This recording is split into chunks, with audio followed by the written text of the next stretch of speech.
مالک فرماتا ہے اعلموا انما الحیات الدنیا، یاد کر لو دنیا کی زندگی لعب و لہو، کھیل تماشا ہے۔ کھیل تماشا سمجھتے؟ آپ نے دیکھا ہوگا چھوٹے بچے گھروں کے باہر دیہاتوں میں ریت پڑا ہوتا ہے، بچے آتے ہیں ریت کے اندر پاؤں ڈالتے ہیں، ریت پہ گھروندے بناتے ہیں، کھیلتے ہیں، چھوٹے چھوٹے گھر بناتے ہیں، دیواریں بناتے ہیں، اور جب ان کی امی ابو نے آواز دیتے ہیں بیٹا گھر آ جاؤ شام ہونے لگی ہے، وہ جاتے ہوئے پاؤں مار کے سارا گرا کے چلے جاتے ہیں۔ کوئی فائدہ ہوا؟ اگر اللہ کا ذکر نہیں، اگر آخرت کی فکر نہیں، اگر نبی کا پیار نہیں، اگر اسلام کے لیے کچھ کر گزرنے کا حوصلہ، فکر، تمنا، آرزو دل میں پیدا نہیں ہو رہی، اور ہم صرف صبح ڈیوٹی پہ جانا، شام کو آنا، سو جانا، صبح اٹھ کے پھر ڈیوٹی پہ جانا، مہینے کی پگار جیب میں ڈال لینا، بچوں کا کھانے کے فکر کر لینا، تو ہم نے زندگی کو کھیل تماشا سمجھ کے برباد کر دیا۔ لوگوں یہ دنیا کی زندگی کھیل تماشا ہے۔ وَزِينَةٌ وَتَفَاخُرٌ بَيْنَكُمْ وَتَكَاثُرٌ فِي الْأَمْوَالِ وَالْأَوْلَادِ، اور کھیل تماشے کے علاوہ یہ کوئی چیز نہیں ہے۔ یہ تمہارے درمیان دل لگی، بناؤ سنگار، آپ اس میں ایک دوسرے پہ بڑائی، میں فلاں ہوں، میں فلاں ہوں، میری فلاں ذات ہے، میری فلاں ذات ہے، میرے پاس اتنا مال ہے، میرے پاس اتنی بیٹے ہیں، یہ ایک دوسرے پہ بڑھ جانے کی کوشش کے علاوہ کچھ نہیں ہے، اگر دنیا کی زندگی کو ہم نے آخرت کمانے کے لیے خرچ نہ کیا۔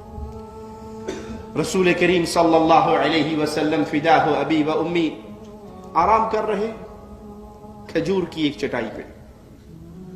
امیر المومنین امیر عمر رضی اللہ عنہ وارضا تشریف لائے، امام کائنات کو چٹائی پہ لیٹے ہوئے دیکھا، آپ اس کھجور کے بستر سے جب اٹھے تو کھجور کے تنکے آپ کے جسم مبارک پہ نشان بنا چکے تھے۔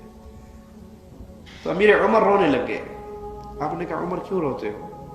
کہا یا رسول اللہ صلی اللہ علیہ وسلم، یہ قیصر و کسریٰ، یہ کفار، یہ دنیا کے بادشاہ مخمل پہ آرام کریں، اور کائنات کی عظیم ترین ہستی محمد الرسول اللہ صلی اللہ علیہ وسلم کھجور کی ایک چٹائی پہ آرام کریں۔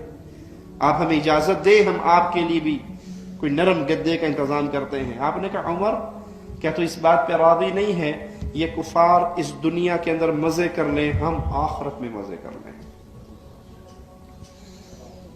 ہر موقع پہ یہ دل آپ کو آخرت یاد دلائے گی، کٹ جائے گی یہ دنیا، ختم ہو جائے گی یہ دنیا۔ یہ دنیا اس لیے ملی ہے کہ اس دنیا میں ایک اللہ کی عبادت کر کے، ایک اللہ کو یاد کر کے، ایک اللہ کے دیے ہوئے حکموں پہ عمل کر کے میں اپنی آخرت کو سنوار لوں، وگرنہ بذاتی ہی یہ دنیا کھیل تماشا ہے، ایک دوسرے پہ بڑائی ہے، مال اور اولاد کے اندر مقابلے بازی ہے۔ لیکن یاد کر لیجئے، دنیا کا مال کماتے ہوئے کھربوں کے مالک ہو جائیں، جب اس زمین کے تہ میں جائیں گے چیک بک ساتھ جائے گی، بینک اکاؤنٹ، ویزا کارڈ، گاڑیوں کی چابیاں، کوٹھیوں کی چابیاں، کھربوں پتی کی بھی وہی قبر ہے اور فقیر کی بھی وہی قبر۔ اسی لیے حجاج بن یوسف نے جب ایک فقیر کو پکڑا، اس سے کہا کیسی زندگی گزار رہے ہو؟ کہا آدھی تیرے جیسی، آدھی تیرے سے بھی اچھی۔ سبحان اللہ، وقت کا بادشاہ ہوں، اور یہ 4 بکریوں کا چرواہا ہے جو بیری کے نیچے اینٹ کا تکیہ بنا کے سویا ہوا ہے۔ کہتا تجھے شرم نہیں آتی یہ کہتے ہوئے؟ آدھی تیرے جیسی، آدھی تیرے سے بھی اچھی۔ چل اچھا ٹھیک ہے، جو میرے جیسی ہے مجھے وہ بتا کون سی زندگی ہے تیری جو میرے جیسی ہے۔ کہا بادشاہ سلامت، جب آپ سو جاتے ہیں میں بھی سو جاتا ہوں، سونے کے بعد ہماری زندگی برابر ہو جاتی ہے۔ نہ آپ کو یاد رہتا کہ میں ریشم پہ سویا ہوا ہوں، نہ مجھے یاد رہتا میں کانٹوں پہ سویا ہوا ہوں، وہ زندگی ہماری برابر ہے۔ کہا بات تو تیری ٹھیک ہے۔ کہا اچھا جو مجھ سے اچھی زندگی گزار رہا ہے، اے چرواہے، ریگستان میں رہنے والے، جنگل میں رہنے والے، وہ کون سی ہے وہ بتا۔ کہا جب آپ اٹھتے ہو میں بھی اٹھ جاتا ہوں، آپ کو پورے ملک کی ٹینشن ہوتی ہے، مجھے صرف 10 بکریوں کی ٹینشن ہوتی ہے، میری وہ زندگی آپ سے بھی اچھی ہے۔